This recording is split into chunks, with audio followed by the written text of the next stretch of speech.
the Declaration of Independence states, "We hold these truths to be self-evident, that all men are created equal, that they are endowed by their Creator with certain inalienable rights, that among these are life, liberty, and the pursuit of happiness." The Fifth Amendment to the Bill of Rights guarantees due process. The Sixth and Seventh guarantee the right to a trial by jury and the rights of the accused. The Eighth protects against any cruel and unusual punishment, and the Ninth is a protection of rights not specifically enumerated in the Constitution. These four conservative senators would throw that all out. Many conservatives think that if the police make an arrest, that means guilt. They think it never could happen to them. They think that it will be other people having their citizenship stripped away. They never consider that it could happen to them. We are here to tell you that it could happen to you. When we start monkeying around with the justice system, there is no telling how much damage we could cause. This news clip is of Senator Joe Lieberman announcing his bill to strip suspected criminals of their citizenship. The bill we're introducing today, the Terrorist Expatriation Act, was update the 1940 law. Under the Terrorist Expatriation Act, the State Department would be able to revoke the citizenship of an American. This isn't, as the Senator pointed out, this isn't a knee-jerk reaction.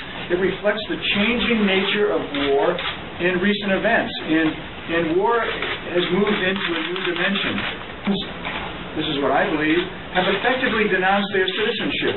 And this legislation simply memorializes that effort. So somebody who wants to burn their passport, well, let's help them along.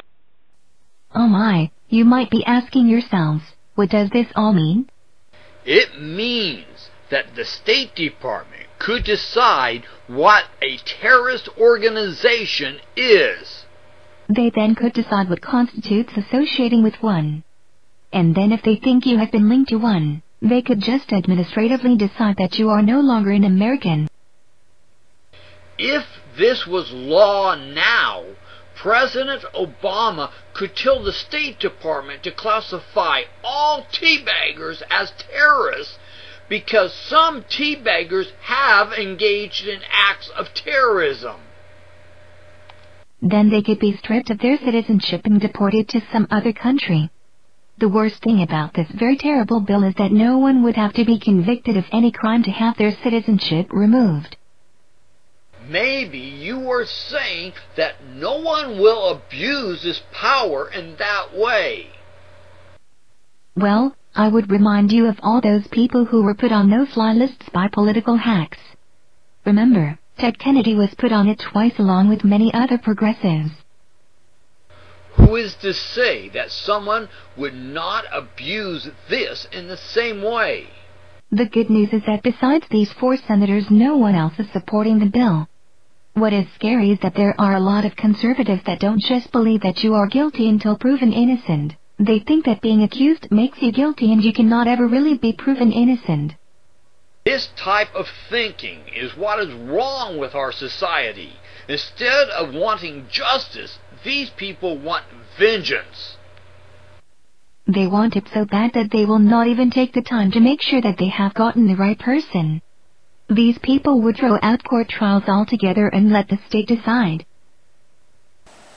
Some people might be saying that if this bill will not pass or even get off the floor, why should we be wasting our time talking about it? Well, this concept of stripping away someone's citizenship, even after a guilty verdict has been reached, reveals a concept that some hold that certain rights guaranteed in the Constitution only apply to citizens.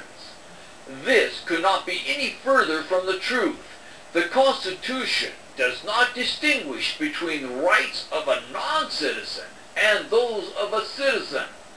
The question that we must ask is, what should we be doing with our criminals, and what constitutes cruel and inhuman punishment? our next video on the theme of justice, crimes, and immigration will be looking at the effects of crimes in our society.